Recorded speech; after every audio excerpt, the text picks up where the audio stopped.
Pengumuman minggu ini, Ibadah Raya Online Minggu 30 Mei 2021 akan dilayani oleh Ibu Yolanda Vergina, dimulai pada pukul 7 Premier. Ibadah Raya dapat diikuti melalui channel YouTube GBI Wow.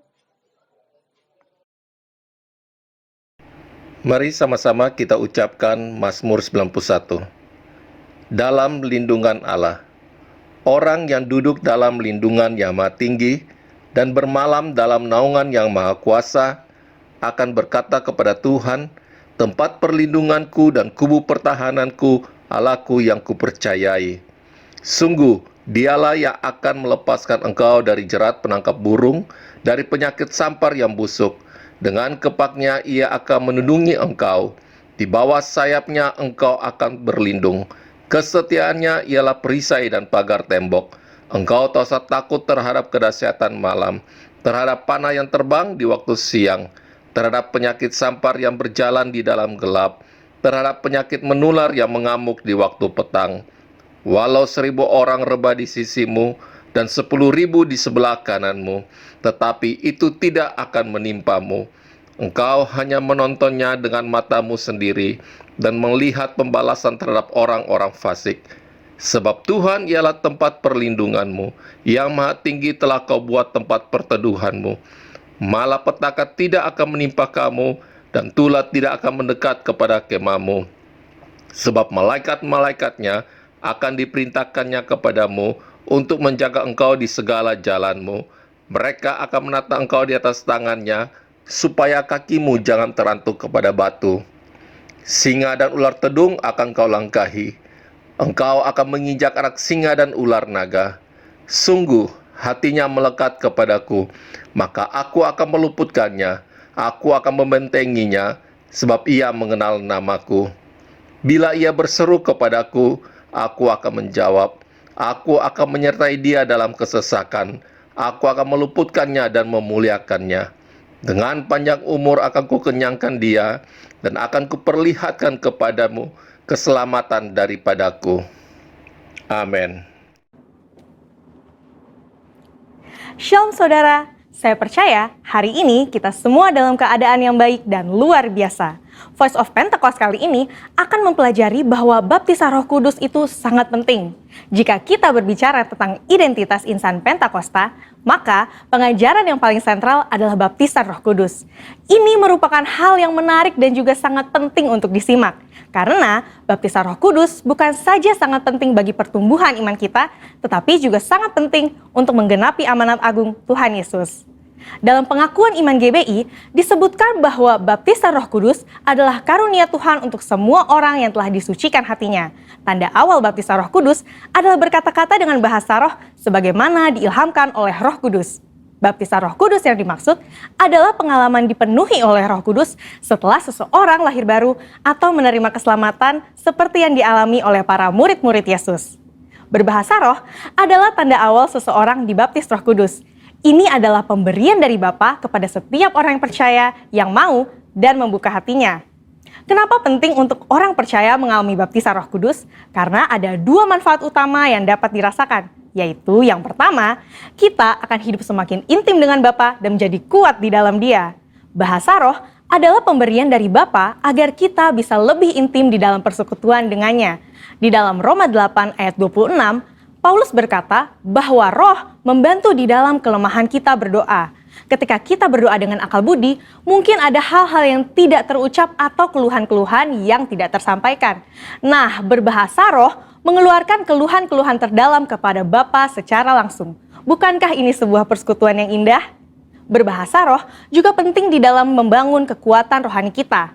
Di dalam 1 Korintus 14 ayat 4 dikatakan, siapa yang berkata-kata dengan bahasa roh, ia membangun dirinya sendiri. Berbahasa roh itu seperti membangun kekuatan rohani dari dalam, membangun iman kita. Kalau iman kita kuat, rohani kita kokoh dari dalam, maka serangan dan tekanan apapun dari luar akan sanggup kita hadapi. Seperti Paulus yang mengalami banyak tekanan dan penderitaan di dalam melayani Tuhan. Dia pernah 5 kali disesah orang Yahudi, 3 kali didera, 1 kali dilempari batu. 3 kali mengalami kapal karam bahkan terkatung-katung di lautan. Bagaimana dia bisa kuat menghadapi itu semua? Saya percaya kehidupannya yang intim dengan Roh Kudus memberikan kekuatan dari dalam untuk terus melayani. Manfaat berbahasa roh yang kedua, kita mendapatkan kuasa serta keberanian untuk menginjil dan menyelesaikan amanat agung. Dalam kitab Kisah Para Rasul, ada pola yang berulang-ulang terlihat. Orang yang dipenuhi Roh Kudus diberi keberanian untuk menginjil. Dalam Kisah Para Rasul 4 ayat 8, tertulis, Petrus dalam kepenuhan Roh Kudus bersaksi dengan berani mengenai Yesus. Apa respon orang Saduki? Ayat 13 mencatat, sidang itu melihat keberanian Petrus dan Yohanes. Sesudah insiden di sidang itu, para murid berkumpul untuk berdoa. Dan Kisah Para Rasul 4 ayat 31 mencatat, mereka semua penuh dengan Roh Kudus, lalu mereka memberitakan firman Allah dengan berani.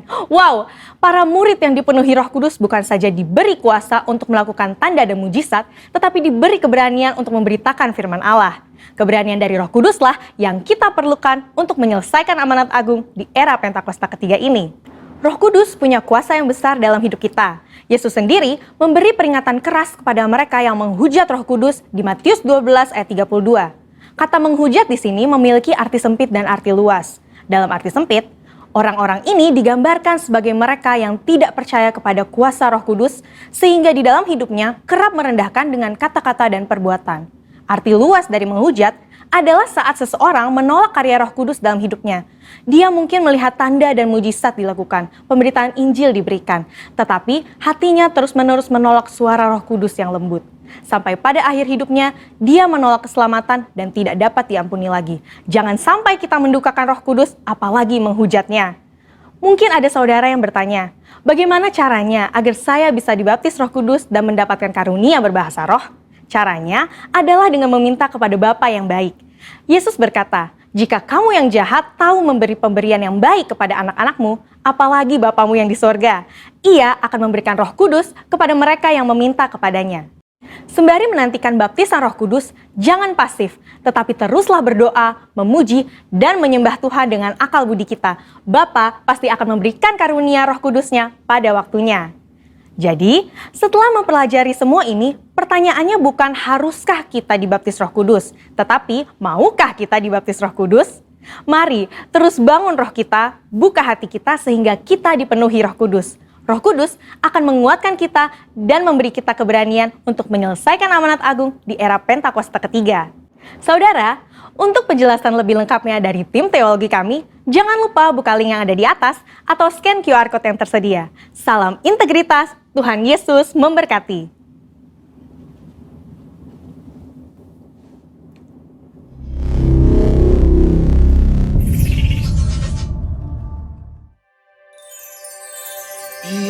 Biarkanlah ku menyembah, walau tak dengan puisi yang indah. Biarkanlah ku menyembah, memberikan hati ini ku berserah. Dengan penuh kasih sayang, biarkan Tuhan aku menyembah. Biarkanlah ku menyembah, walau tak dengan puisi yang indah. Biarkanlah ku menyembah, memberikan hati ini ku berserah. Dengan penuh kasih sayang, biarkan Tuhan aku menyembah. Biarlah kami mau terus menyembah, biarlah kami mau terus meninggikan Engkau ya Bapa.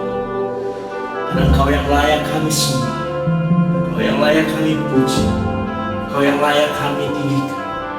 Kami tahu dan kami percaya ya Tuhan, kami menyembah Allah yang hidup, kami menyembah Allah yang ajaib.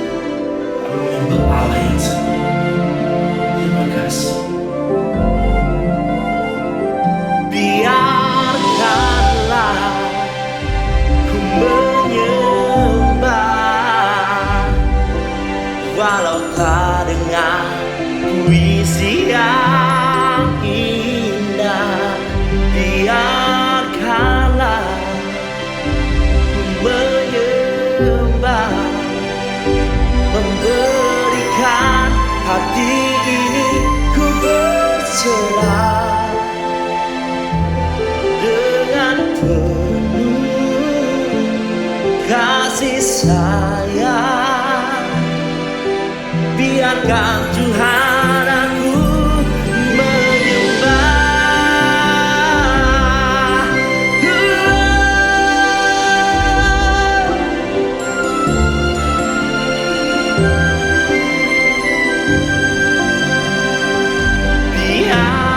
Biarkanlah ku menyembah, memberikan hati ini ku berserah dengan penuh kasih sayang.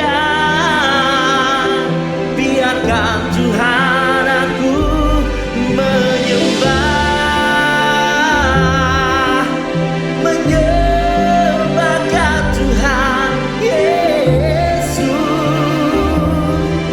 Biarkan ku menyembah, biarkan ku menyembah Yesus Tuhan.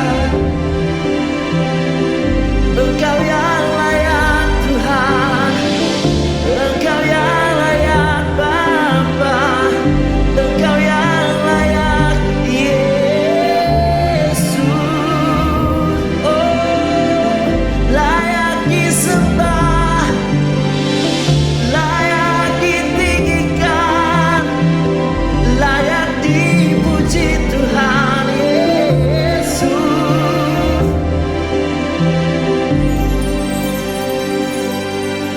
Sekarang ku muji Allah yang setia, yang tak pernah meninggalkan perbuatan tanganmu. Sekarang ku menyembahmu, Allah yang mulia, sempurnakan segenap hidupku agar indah bagimu. Mari sama-sama angkat suara, kita mau katakan, Yesus, Kau telah memulai segala yang baik dalamku. Engkau menjadikanku serupa gambaranmu dan berharga di matamu.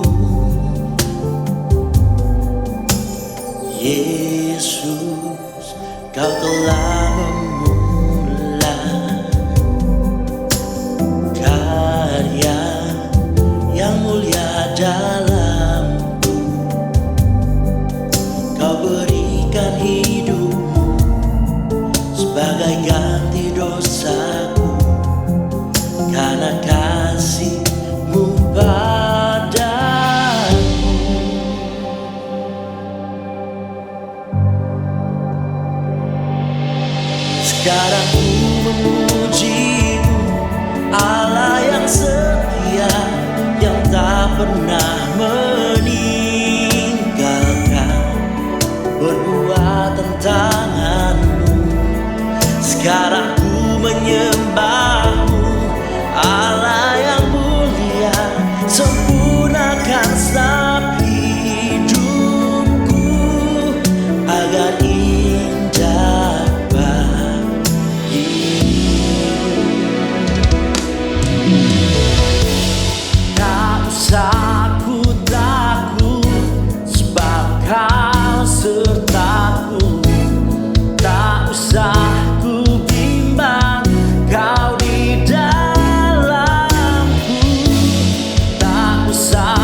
Shalom, Jemaat GBI. Wow, Words of Wisdom. Dimanapun juga Anda semua berada, mengucap syukur buat waktu yang sangat baik.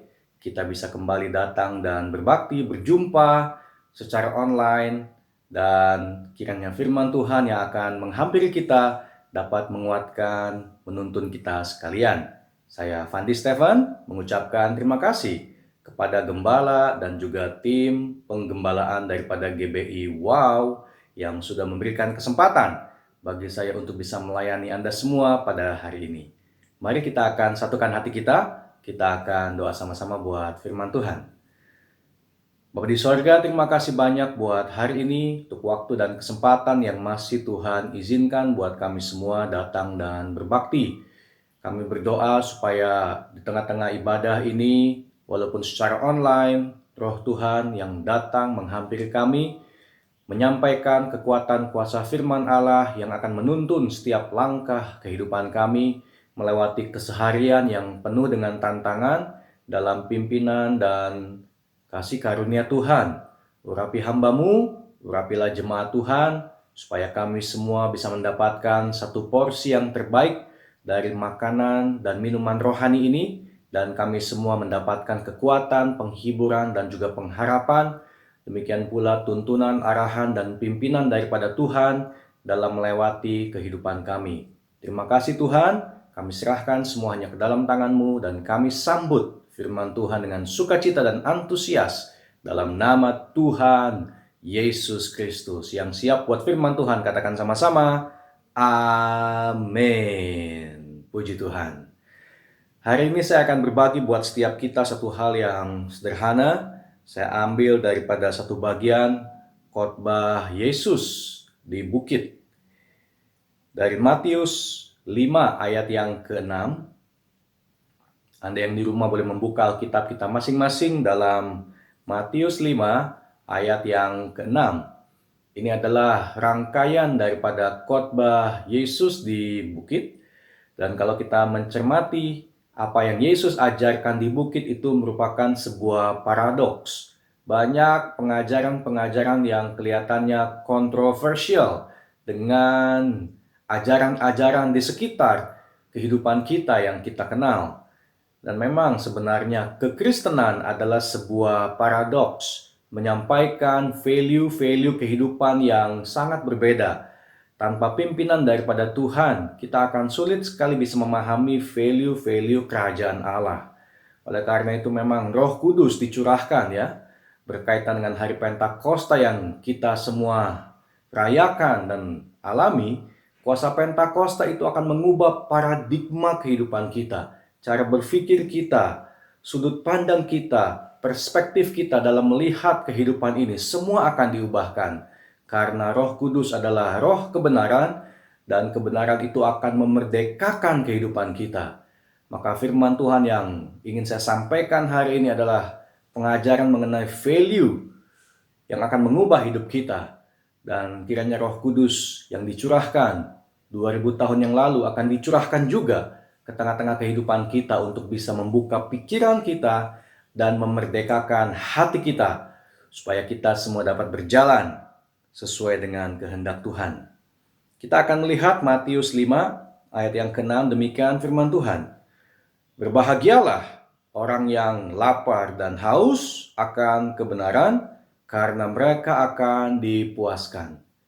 Saya akan share mengenai lapar, haus akan kebenaran. Kita baru membaca sebuah ayat yang paradoks ya. Berbahagialah orang yang lapar dan haus. Kalau ajaran sekitar kan, orang kalau berbahagia itu kalau kenyang ya. Orang kenyang berbahagia. Sudah nggak lapar dan nggak haus, baru berbahagia. Tapi firman Tuhan katakan, kalau kita masih lapar, kalau kita masih haus, jangan bersungut-sungut, jangan mengeluh, jangan menggerutu, tapi berbahagialah. Berbahagialah orang yang lapar dan haus. Ini yang saya katakan tadi, value kekristenan berisi paradoks. Hal-hal yang nilainya, ajarannya seringkali kontroversial, berbeda dengan ajaran sekitar. dengan ajaran yang umum, dengan ajaran dunia. Kiranya Roh Kudus akan tolong kita supaya kita bisa semakin mendalami pengajaran-pengajaran daripada Yesus yang bisa membebaskan kehidupan kita. Nah, dari Matius 5 ayat yang ke-6 ini, jemaat Tuhan, saya akan bagi menjadi paling tidak ada 3 bagian penting yang saya akan coba jabarkan dengan sederhana buat kita semua hari ini. Yang pertama adalah lapar dan haus, berbahagialah. Kita nggak tunggu kenyang dulu, kita nggak tunggu lapar kita hilang, kita nggak tunggu haus kita hilang, tapi kita mau berbahagia sekalipun kita lapar dan haus. Lapar dan haus bukanlah sebuah indikasi kekurangan. Katakan bukan kekurangan. 2, 3, bukan kekurangan. Melainkan kebutuhan. Katakan sama-sama 2, 3, kebutuhan. Ya, lapar dan haus jangan melulu dipandang sebagai sebuah indikasi kekurangan. Karena bisa juga ini menjadi sebuah indikasi kebutuhan, dan kebutuhan tentu saja tidak sama dengan kekurangan. Kebutuhan tidak sama dengan kekurangan. Orang mati tidak butuh makan dan minum. Betul ya? Orang mati nggak butuh makan dan minum. Orang sakit terganggu lapar dan hausnya. Kalau kita sakit, kita terganggu, nggak lapar, nggak haus, nggak pengen makan, nggak pengen minum, merasa jadi nggak enak semuanya. Ya, orang mati, orang sakit, nggak butuh makan, nggak butuh minum, nggak akan lapar, nggak akan haus. Tapi orang yang sehat, yang bertumbuh, maka dia pasti akan lapar dan haus. Jadi lapar dan haus, Bapak Ibu sekalian, adalah sebuah indikasi kebutuhan dari orang yang hidup, yang sehat, dan bertumbuh. Jadi kalau hari ini kita punya sebuah kebutuhan, kita harus bersyukur. Ini tandanya kita masih hidup. Bicara lapar dan haus, secara rohani tentu kita membutuhkan firman Tuhan dalam kehidupan kita. Kita membutuhkan Roh Kudus untuk memuaskan kita. Ini dari sisi rohani mengenai lapar dan haus. Namun dari sisi yang lain saya akan bahas lebih aplikatif buat kita, bicara mengenai kebutuhan. Karena ciri daripada kehidupan selalu akan ada kebutuhan, dan selama kita masih hidup, kita akan selalu dilingkupi dengan kebutuhan. Satu kebutuhan terselesaikan, akan muncul kebutuhan yang baru. Satu kebutuhan tercukupi, akan menghasilkan atau menurunkan kebutuhan yang lain selama kita hidup. Maka kalau kita tunggu nggak lapar dan nggak haus baru berbahagia, mana bisa kita bahagia dalam hidup ini yang selalu punya kebutuhan. Jadi bicara mengenai lapar dan haus, bicara mengenai adanya kebutuhan dalam hidup kita. Nah, bicara mengenai kebutuhan, ada 5 tingkatan kebutuhan yang berbeda. Ini menurut ilmu psikologi. Dan saya lihat cukup baik ya. Yang bagian paling dasar, yang bagian pertama adalah kebutuhan akan makan dan minum. Kebutuhan akan makan dan minum adalah kebutuhan yang paling mendasar dalam kehidupan umat manusia. Kita gereja Tuhan nih harus peka Bapak Ibu sekalian dengan kebutuhan paling dasar ini nih. Kita mungkin nggak bisa kasih orang sesuatu yang lain, tapi kalau ada orang lapar dan haus, sementara makanan dan minuman yang mereka butuh ada pada kita, nggak usah pikir 2 kali. Langsung aja jeblak, keluarin, berkati mereka. Sebab makan dan minum itu kebutuhan paling dasar daripada umat manusia.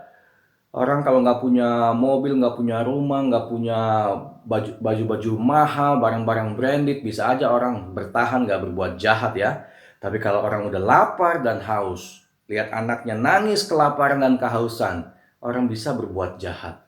Maka di mana ada lapar dan haus, disitulah gereja Tuhan harus hadir untuk mencukupkan segala kelaparan dan kehausan mereka agar mereka dapat dikenyangkan dan dipuaskan. Apakah ada jemaat Tuhan di sini yang memiliki kebutuhan di level ke-1 ini? Lapar dan haus akan makan dan minum? Anda datang pada GBI Words of Wisdom, pasti akan dikenyangkan. Kalau bicara mengenai makan dan minum saja, oke? Next level, orang berpikir begini, kalau saya bisa makan dan minum 1 hari, Gimana caranya supaya makan dan minum saya tercukupi selama seminggu?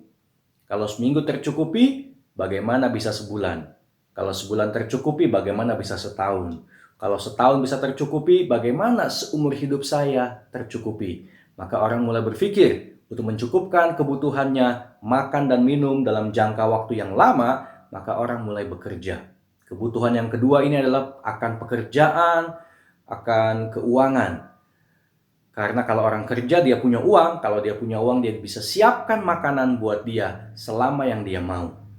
Kalau makan minum sudah tercukupi, maka orang mulai beli baju, beli rumah, beli mobil, beli motor, beli barang-barang yang lain. Karena dia memang punya uang. Jadi ini kebutuhan yang selanjutnya. Apakah ada jemaat di tempat ini yang lapar dan haus akan kebutuhan kedua? Tentang pekerjaan, tentang pelayanan, tentang keuangan, tentang hal lain. Anda berarti punya lapar dan haus pada titik itu. Next level, kebutuhan ketiga. Makan minum cukup, pekerjaan bagus, uang juga cukup, kendaraan juga sudah ada, akomodasi sudah cukup. Maka yang ketiga, mulailah orang ingin membangun sebuah komunitas, ingin berkeluarga. Yang jomblo-jomblo, kepingin punya kekasih. Yang udah punya pasangan, ingin punya anak.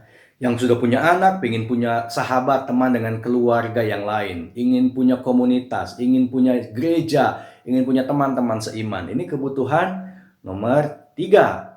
Nah, jadi ibu-ibu, kalau kita punya anak, belum punya pacar, tenang aja, santuy aja. Bilang sama-sama santuy aja, 2, 3. Santuy aja, nggak usah kejar tayang, nggak usah kejar target. Nggak punya jodoh itu bukan kebutuhan utama, hanya kebutuhan level ketiga. Daripada salah pilih, mending pelan-pelan aja.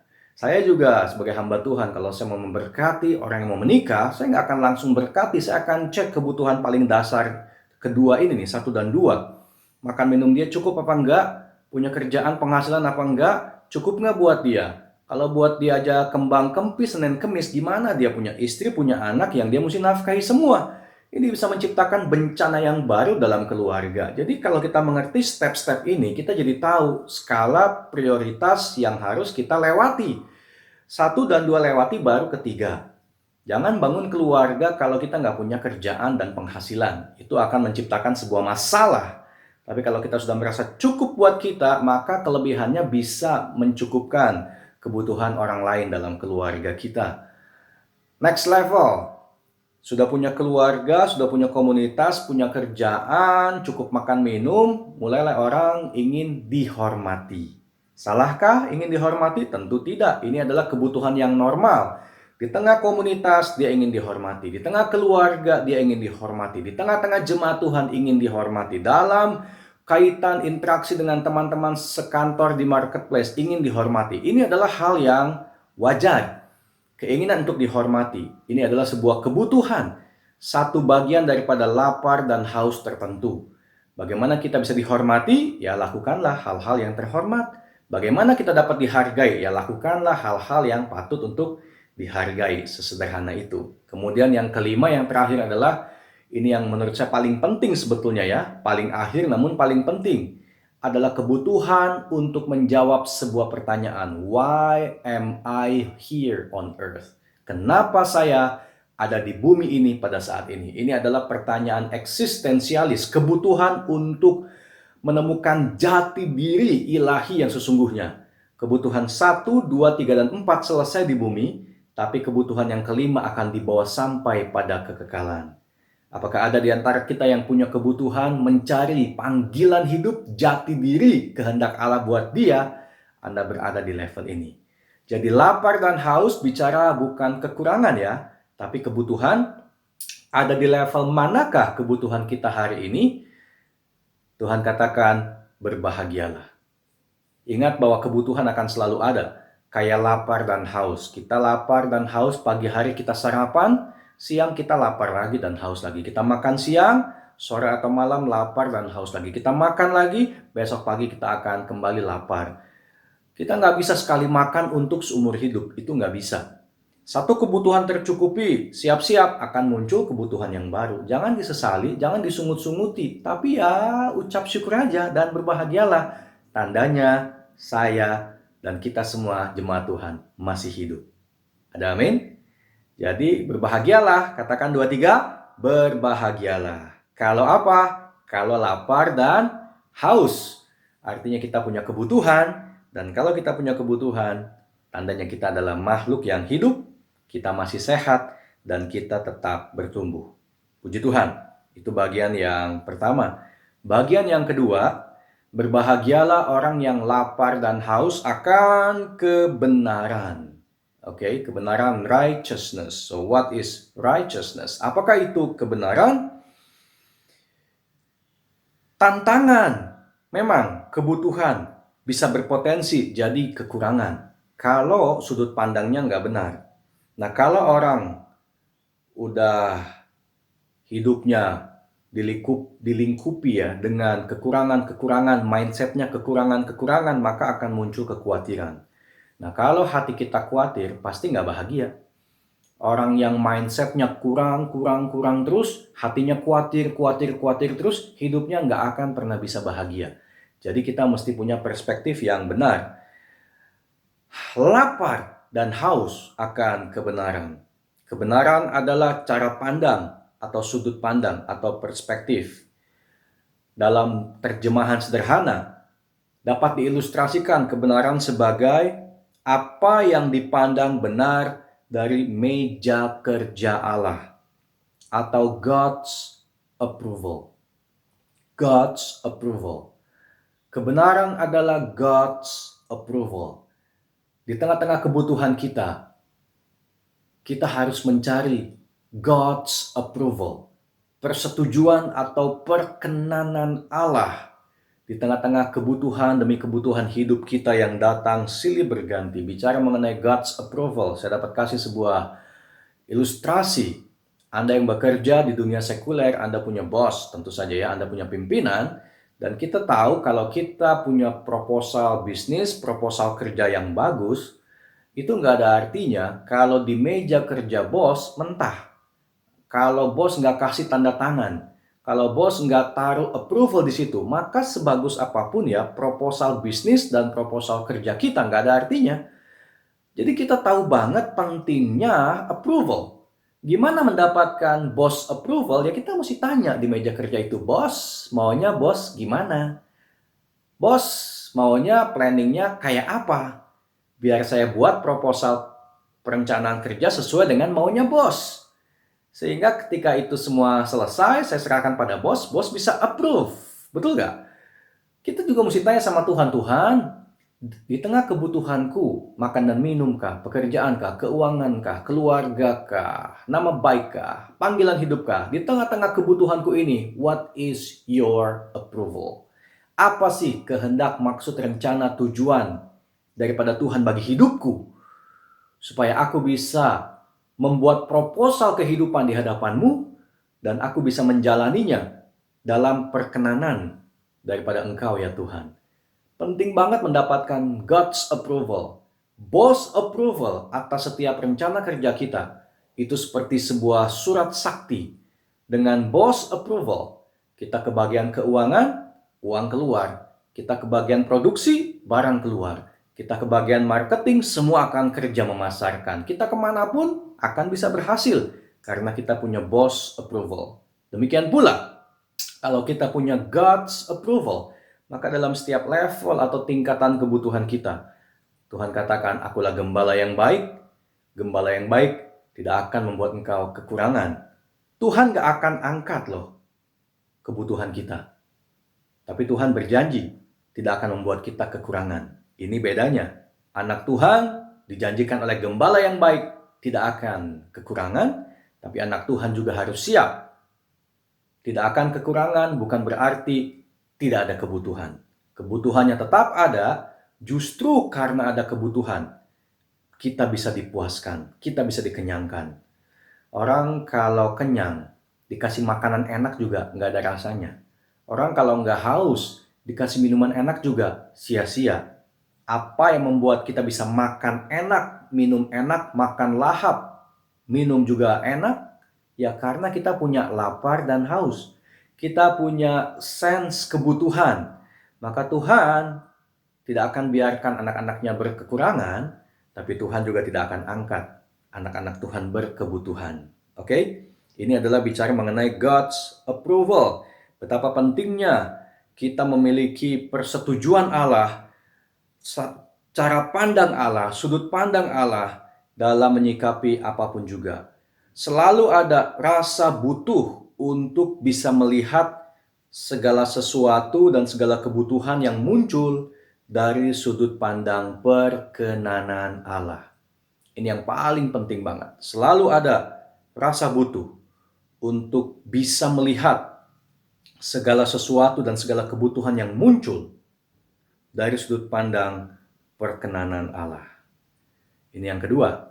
Yang ketiga, yang terakhir, Allah akan beri kepuasan. Berbahagialah orang yang haus dan lapar akan kebenaran, mereka akan dipuaskan. Kita mesti mengerti bahwa puas itu bukan bicara isi dompet ya, tapi isi hati. Bicara puas itu adalah tergantung apa yang di dalam kita, di hati ini. Bukan apa yang ada di dompet kita itu ya. Orang yang punya banyak belum tentu berkecukupan. Orang yang punya sedikit belum tentu berkekurangan. Saya ulangi ya. Punya banyak belum tentu cukup. Punya dikit belum tentu kurang. Tergantung tingkat kebutuhan. Tergantung perspektif kita tentang kehidupan. Allah akan berikan kepuasan. Kebutuhan manusia dalam setiap tingkat atau levelnya bisa berbeda-beda. Tapi kepuasan dan kebahagiaan tetaplah bisa sama.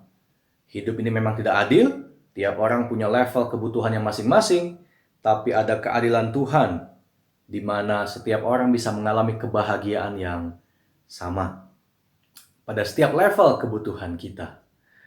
Bapak Ibu sekalian, satu saat saya naik mobil, kemudian di satu lampu merah ada anak-anak jalanan ketok-ketok mobil saya. Ya tentu mereka minta 500-an, 1000-an, 2000-an, tapi saya jarang banget kasih uang. Saya selalu kasih sesuatu yang lain ya. Nah di mobil saya hari itu ada roti. Saya bawa 4 roti, 2 saya sudah makan. Cukup nggak? Cukup banget. Cukup makan 2, oke? Masih ada sisa 2. Ada anak ketok-ketok, ya ingat kalau ada orang lapar dan haus, makanan minuman ada pada kita, nggak usah pikir 2 kali, kasih mereka, berkati mereka. Maka saya ambil 1 roti, saya kasih ke mereka, 1 anak itu ya, dia terima, seneng banget dia tuh. Saya lihat dari kaca spion ya, oh dia jalan ke belakang, dia masukin roti ke tasnya dan mukanya happy. Lalu muncul anak kedua, ketok-ketok lagi. Saya masih ada 1 roti ya, 2 roti cukup, 2 roti saya nggak makan, daripada sia-sia, jangan pelit. Bilang sama-sama 2, 3, jangan pelit. Anak Tuhan dilarang pelit, amin. Ya udah kasih aja, saya kasih. Senang juga tuh. Kemudian ada anak ketiga ketok-ketok lagi, wah sudah habis roti saya. Dan saya nggak mau kasih uang, dan saya nggak kasih apa-apa. Hati saya sedih banget ya, dalam hati saya ngomong gini, Tuhan, kasihan banget ya mereka. Sambil saya mobilnya jalan, lewati kolong jembatan, ada anak-anak tidur di kolong jembatan itu. Saya ngomong di hati saya, Tuhan, kasihan banget ya mereka. Hidup di kolong jembatan, tidur di kasur tikar yang sangat tipis. Kasihan banget ya Tuhan. Lalu otak saya mulai bertanya-tanya, tanya jawab sendiri ya. Tiba-tiba di hati muncul satu pengertian. Ini rema daripada Tuhan. Saya yakin hati ini seolah-olah ngomong gini, Fandi, kamu lihat mereka menderita ya, sedih ya. Karena kamu lihat mereka dari kacamatamu, dari standar bahagiamu. Makanya kamu lihat mereka menderita. Tapi mereka yang ngejalanin ya, belum tentu semenderita yang kamu bayangkan. Mereka tidur di kasur tipis, kamu bandingkan dari kasurmu yang cukup tebal. Jadi kamu bilang mereka nggak bahagia. Tapi mereka belum tentu nggak bahagia. Kenapa? Karena mereka bersyukur untuk kasur tipis itu. Dan mereka nggak ngebayangin kasur yang tebal seperti yang kamu punya. Sebaliknya, kalau kata konglomerat Dubai lah misalnya, lihat hidupmu pendeta, aduh kasihan amat nih pendeta. Hidup dari khotbah, mobil yang dipakai mobil tua, kasihan banget. Sementara konglomerat Dubai mungkin mobilnya, ya sebut merek aja Lamborghini barangkali yang 10M gitu kan. Wah orang konglomerat akan lihat pendeta kayak, kamu ini kasihan banget ya, miskin, menderita, mobilnya tua, uangnya nggak banyak, kerjaan cuma khotbah, kasihan banget ya. Karena konglomerat Dubai itu lihat hidup saya dari standar hidup dia. Tapi kenyataannya hidup saya bahagia-bahagia aja tuh. Dengan jadi hamba Tuhan, hidup dari pelayanan, dengan mobil tua, dengan uang yang terbatas, I'm happy. Hidup saya bahagia-bahagia aja, puas-puas aja. Karena saya nggak punya standar mobil saya kudu Lamborghini. Betul nggak? Karena saya nggak ingin atau nggak pernah mikir standar seperti itu. Jadi hidup saya bahagia. Nah, anak di kolong jembatan, walaupun of course kita mesti bantu makanan minumnya ya, tapi kan mereka nggak mengharapkan, membayangkan, bermimpi punya standar hidup kayak kita. Apalagi kayak konglomerat Dubai.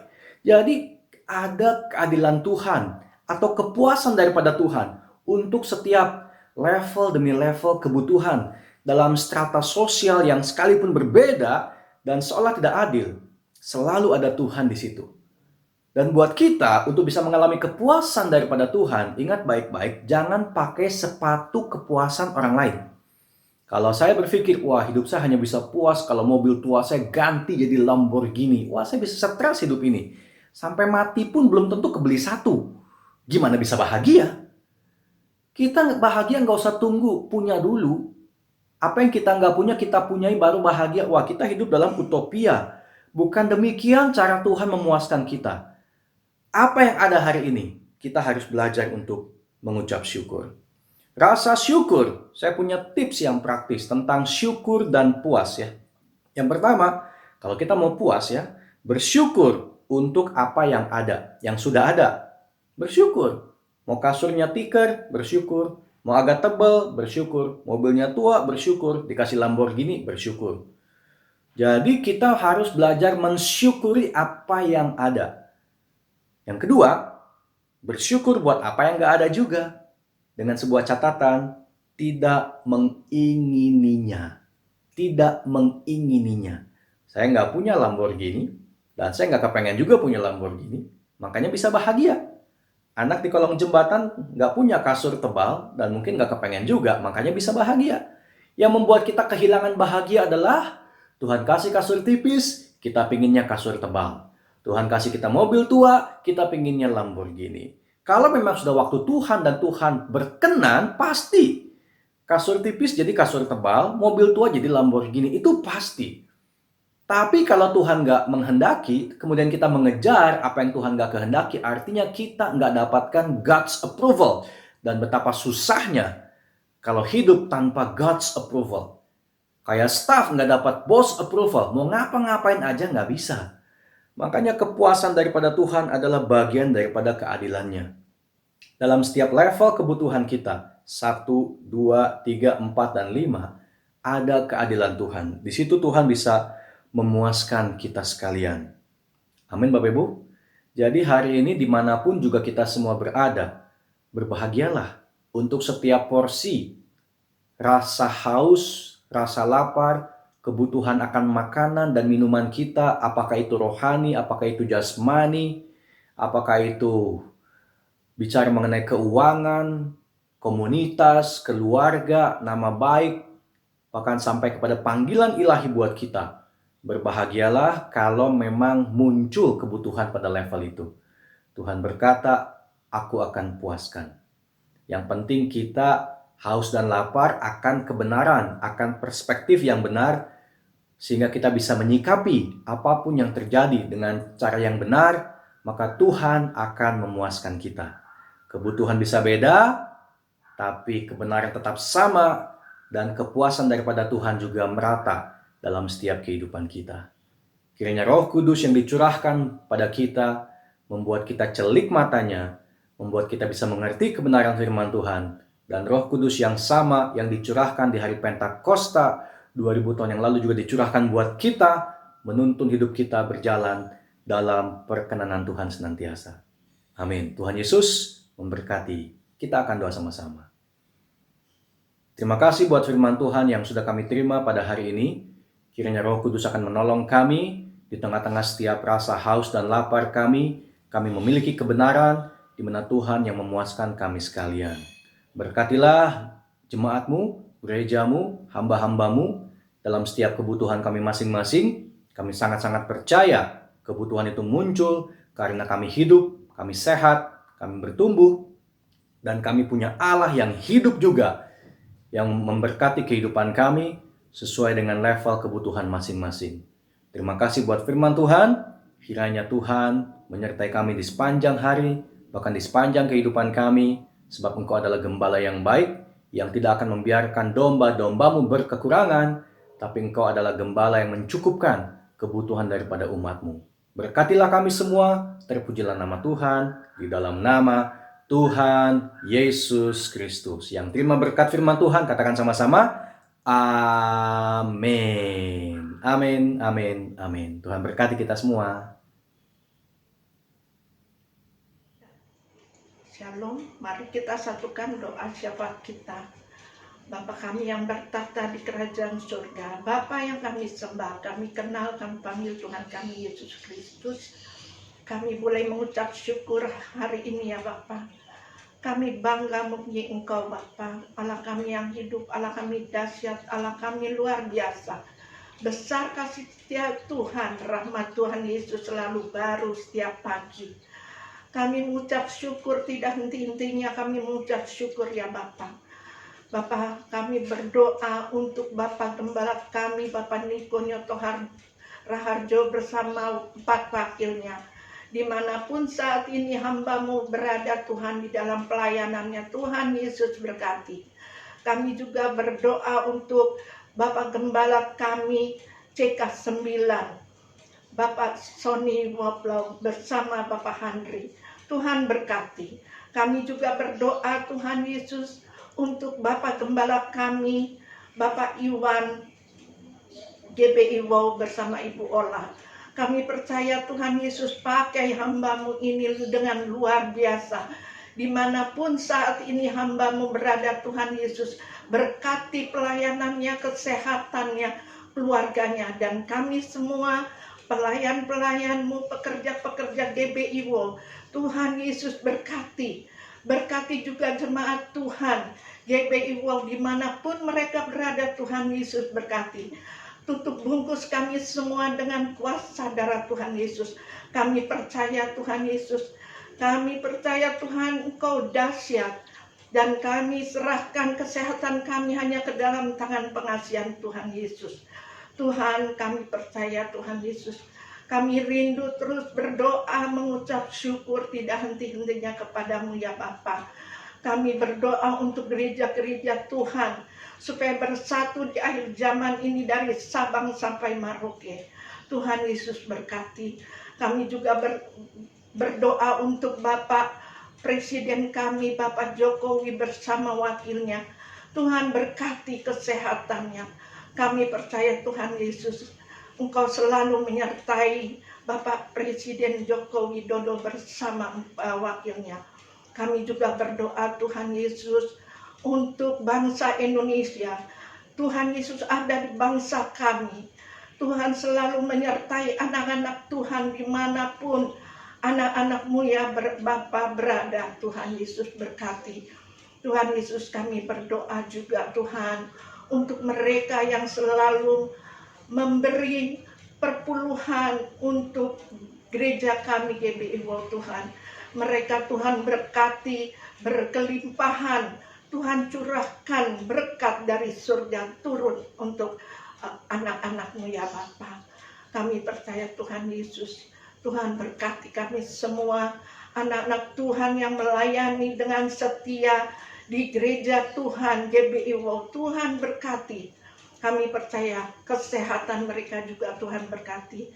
Kami serahkan doa permohonan kami pada siang hari ini dalam tangan pengasihan-Mu ya Bapa. Kami sebentar lagi akan mendengarkan berkat firman Tuhan. Kami siapkan hati dan pikiran kami ya Bapa, untuk kami boleh menerima berkat yang daripada-Mu Bapa. Biar berkat yang ditaburkan boleh terus tertanam di dalam loh hati kami yang paling dalam. Dan kami melakukan berkat firman-Mu ya Bapa. Kami percaya hanya di dalam satu nama Tuhan Yesus Kristus, Juru Selamat dan Penebus kami. Kami berdoa dan ucap syukur. Glory Jesus, haleluya. Amin. Shalom Ibu Bapak terkasih dari Tuhan. Selesai sudah kita mendengarkan firman Tuhan yang telah disampaikan oleh Bapak Pendeta Fandi Stephen.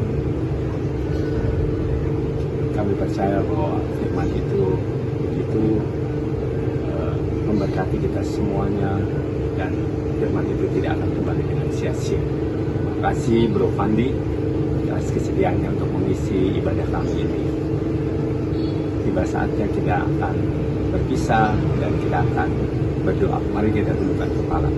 Bapa dalam surga, terima kasih untuk hari ini, hari yang indah, hari yang memberkati kami semua dengan firman-firman yang telah disampaikan oleh Pastor Fandi. Tuhan, kiranya Engkau terus menyertai Pak Fandi ini dan kesehatan, kekuatan, damai sejahtera, sukacita bersama dengan keluarganya semua.